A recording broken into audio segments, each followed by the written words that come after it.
Hello and welcome back to Archetype Builds. Today we are going over the Playtest 7 Sorcerer, and lots of changes here.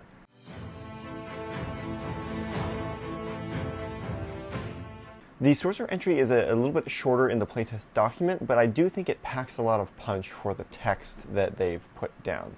First and foremost, they've rearranged things so that the pattern of class features is a little bit more similar to what it was in the 2014 version. The big exception, they are keeping the subclass at 3rd level. That does seem to be something that they are standardizing across all of the classes in D&D, maybe to avoid dips, although I kind of doubt that, and we'll talk about why. There's a new feature right at 1st level called innate sorcery that has become kind of the central axis for the class, along with Metamagic. Innate sorcery is going to say, as a bonus action, you can unleash that magic for 1 minute, during which you gain the following benefits. Your spell save DC of your sorcerer spells is increased by 1, and you have advantage on the attack rolls of sorcerer spells you cast. So you can use this feature twice, and then you expend all uses when you finish a long rest.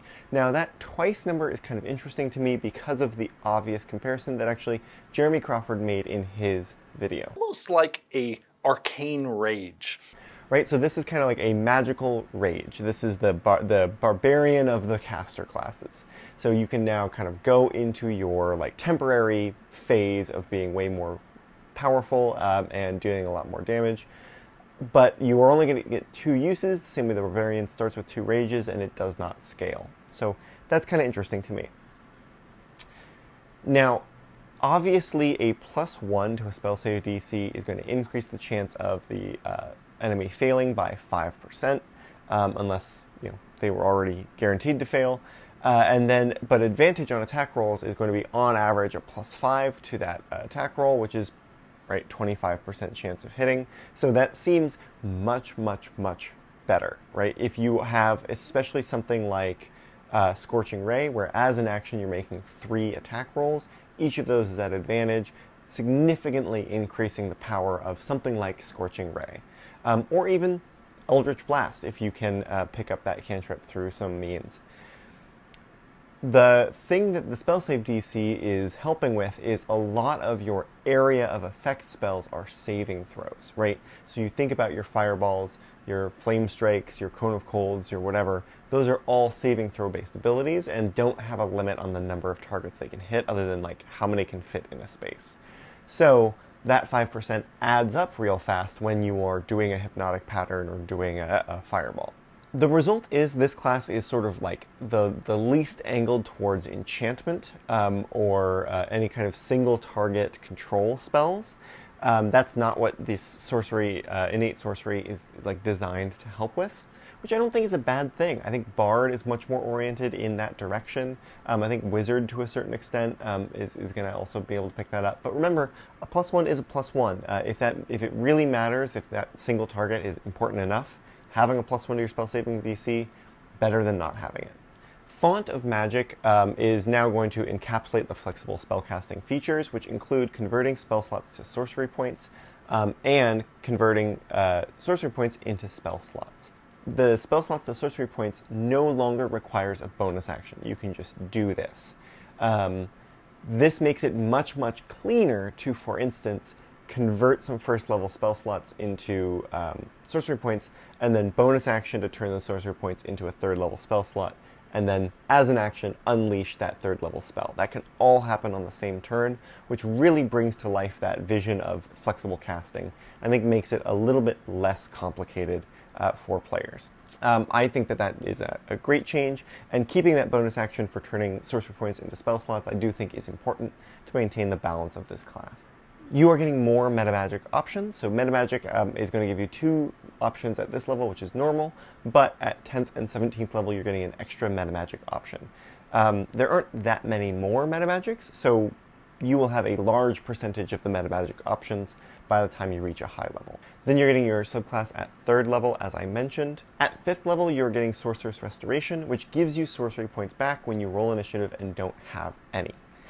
While and I think much of the community are not a fan of the get some back if you don't have any on initiative rolls kind of like mechanic, they seem to be forging ahead with it, and the thing that I do like about this is that it's at 5th level. A lot of those other abilities are very high level features. Getting it at 5th level means you're going to get a lot of use out of it. Remember, you're getting sorcery points equal to your level, so the lower the level, the fewer sorcery points you have. So there's a very real chance that at 5th level, this is a feature that will get some use, whereas I think if you put it at like 14th level, you never would. So I appreciate that about it, at least. From here on out, all of your abilities are going to have to do with innate sorcery and metamagic. Sorcery Incarnate at 7th level essentially says while your innate sorcery is up, you're going to get to use 2 of your metamagic options per spell rather than just the normal limit of 1. I really want to like this feature. However, I do have to admit that since Empowered Spell already explicitly allows you to use it on a spell that you've already used a metamagic on, copy pasting or combining some of those other metamagic options is not actually that useful in a lot of cases. Like you can imagine like a distant spell, seeking spell maybe, or like a careful spell, transmuted spell, quickened, and some. It's just not.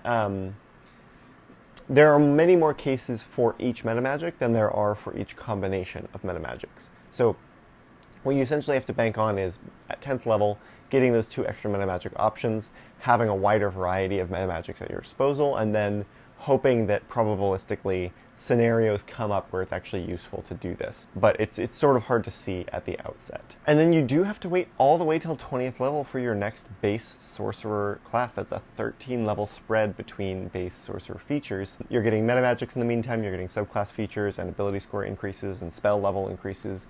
But your next level is 20, Arcane Apotheosis, which no longer has to do with the Wish spell, thank God, and now says when your innate sorcery is active, you can use a metamagic option without spending sorcery points on it. So obviously this is better for the more expensive metamagic options, but it essentially means you're going to get a free metamagic and you get to add another metamagic on top of that because of your 7th level Sorcery Incarnate. And that's every single turn. This does mean you essentially want to be casting spells every single turn, which is somewhat obvious. It limits the sorcerer. The sorcerer is sort of like narrowing in on its niche, which is consistently casting spells that are metamagic to be exactly right for the situation. On the metamagic options, only a couple of changes have been made. Some of them are really small. Distant spell is reverted. Seeking spell is reduced. Subtle spell has a clarification, but the big one is twinned spell, so let's talk about it. The big change to twinned spell is that it is now narrowly targeted at spells with a specific upcasting requirement. If a spell, when upcasts, allows you to choose an additional target, twin spell will allow you to upcast the spell for just 1 sorcery point. As far as I can tell, you can spend additional sorcery points to increase the level. So let's say that you have a charm person that's going to hit 1 person. You can spend like 3 sorcery points to have it now hit 4 people.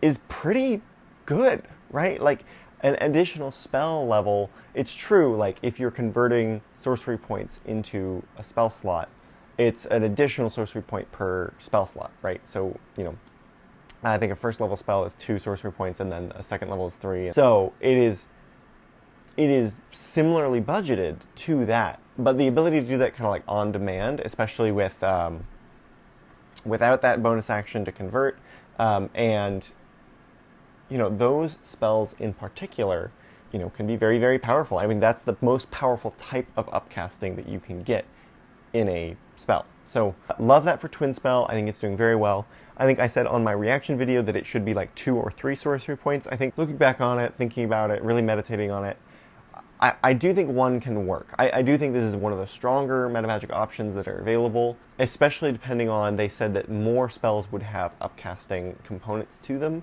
which might expand the list of spells you can select. As usual, this is one of those ones from an optimization standpoint. It depends on the best spell that has this prerequisite, right?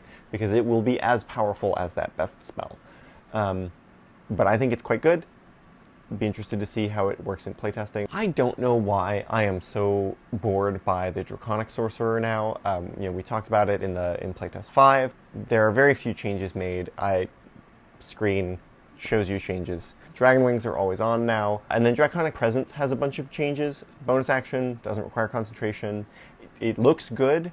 It's a high-level feature, so to me it's just kind of, out of sight, out of mind, but is what it is. The thing I really want to talk about is the Wild Magic Sorcerer. So they did make some changes here, essentially to reduce the dependency on the DM. So Wild Magic Surge now, just when you cast a spell, automatically you're going to roll a d20. If you hit a 20, it will cause a surge on the magic table. That's just, that just happens now every time that you cast a spell. However, it's no more than once per turn, which I think is fair. The big change, I think, comes to Tides of Chaos, which is going to do the same thing that it does, which is you gain advantage kind of voluntarily, and then you can only use it once per long rest, unless you cast a Sorcerer spell, which you don't need to roll the d20 if Tides of Chaos has been expended. Wild Magic Surge, and Tides of Chaos comes back. So you're in a gameplay loop where you are Tides of Chaosing a roll, casting a spell, Wild Magic Surging, and then Tides of Chaos refreshes, and then you are granting advantage to a roll, and so on and so on and so forth. I guess the real question is, in a combat situation, what are you using Tides of Chaos on? And so it's any d20 test, so obviously you want to be using this on saving throws if it comes up. You probably want to be saving your action for those spells, but maybe you could, if you could do like a cantrip, right? A cantrip with an attack roll, you Tides of Chaos, bonus action, Sorcerer spell. Are there any Sorcerer spells with a bonus action? Okay, so great bonus action spells to do this with. Dragon's Breath. Pretty good. That is concentration. A lot of these are concentration. Misty Step is on the Sorcerer spell list. It is not concentration. So if you cantrip with an attack roll, use Tides of Chaos, bonus action Misty Step, triggers a Wild Magic Surge, refreshes your Tides of Chaos. That is a repeatable gameplay loop. And if you wanted to, you could crunch spell slots to make more second level spell slots to keep doing the Misty Step. That will require a bonus action, so it's an off turn, but hey. That's pretty cool. The next thing is a change that I wish had been made. Jeremy said that Bend Luck was...